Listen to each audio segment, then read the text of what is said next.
to another video. In this video we'll focus on images, overview on how to use them in Titan Web.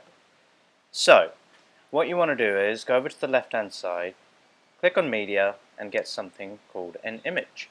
Alright, now there are a lot of things you can do and I'm going to demonstrate every single one of them here, and I'll try and go into as much information as possible so you get a full idea of what you're working with. You have 3 points in an image, so you can extend like this, you can extend them from the corner like that, and you can also increase the height. Alright, now I'm going to use a really large image here because it will really demonstrate the point that I'm trying to make here.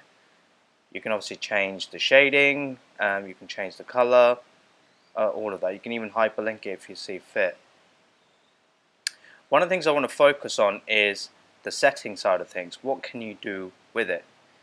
Interactivity wise, you can configure an on-click action. When somebody clicks on the action, you'll be able to do all of these. Obviously we've covered them in a separate video, so it's like the same premise in terms of when it's clicked, do X, Y or Z.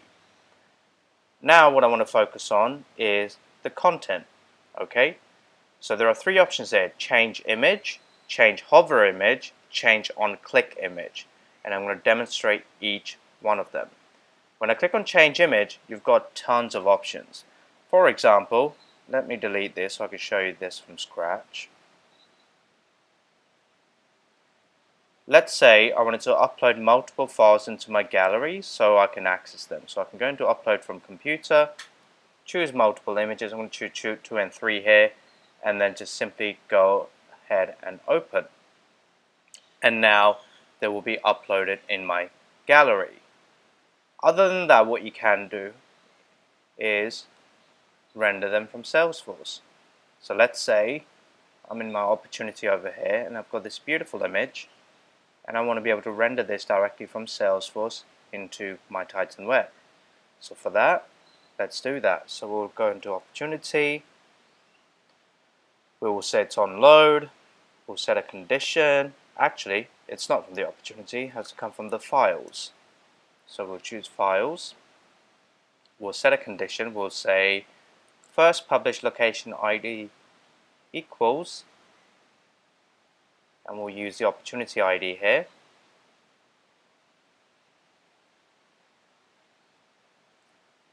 And then we'll say title must equals, and there's an and here, image 1. So let's go ahead and do that, image 1. And then in the mapping, I'm just going to say my image has version data. That's all I'm going to say.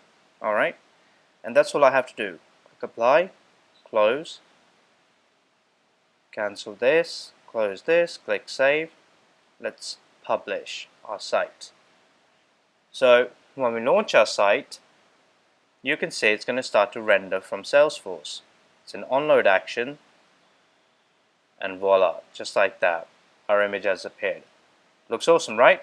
So it's that easy to render images directly from Salesforce, and this is the exact way you would use for all the different use cases that I'm about to show you. So that's like use case number 1. Let's play with it a little bit more. So let's say I'll go into settings, and now if someone hovers over that image, I want to change it. So if we click on the hover image, and I've got some pre-selected images, so I'm going to choose this one here and click apply. Alright, so let's move this back up here. In fact, I want to increase the size of my strip.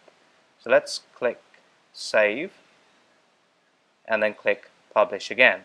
So remember, we've got 2 things here. First, it's going to do is going to obviously render from Salesforce directly, dynamically here, which is awesome.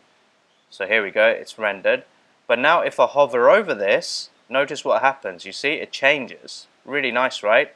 Now I can see all the different things that Titan offers. If I move back out the hover, it will go back to the default. Hover back in, it changes. Hover back out, and it changes back to normal. So really awesome functionality here that you can use, where you can load from Salesforce, and when they hover over it, you can see different attributes of the on hover image. Now let's go back here quickly and let's move back into the settings. We have on-click image, so we have the image that renders in the first place. If we hover over it, it's a different image, but now if we click on it, it's a different image as well. How do we change that? So change on-click image. I'm going to choose this one as my on-click image. Click Save. Let's publish.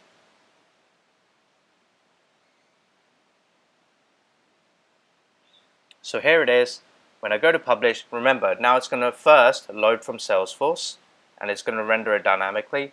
I hover over it, you can see its different attributes, but if I click on it, it will take me back to my third slide, which is this third image here, a complete solution all in one app.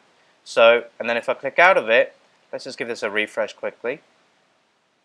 And just to recap everything, again, first one coming from Salesforce, I hover over it, it changes. If I click on it, it goes to this. So these are the three attributes that I really wanted to cover, and hopefully they make a complete sense now that in terms of how to do them. And if I click off it, it will go back to this, and I click out of it, it goes like this. Alright, so super awesome functionality. So we've done change image, change hover image, change on click image. A couple of things I want to tell you is obviously this is your gallery where you do the upload and they will appear in here. You can do them from Salesforce, you know how to do that now.